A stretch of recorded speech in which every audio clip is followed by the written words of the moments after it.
Bạn phía, bạn phía. Cạch cho hết. Hết trên chứ.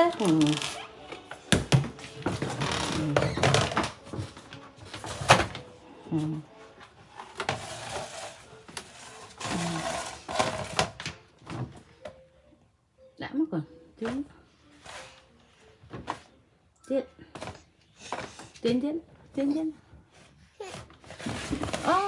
Bác phơi rồi mà bác ơi. Tiến mở khơi nha. Chị yết về cái nòng này. Đã mất.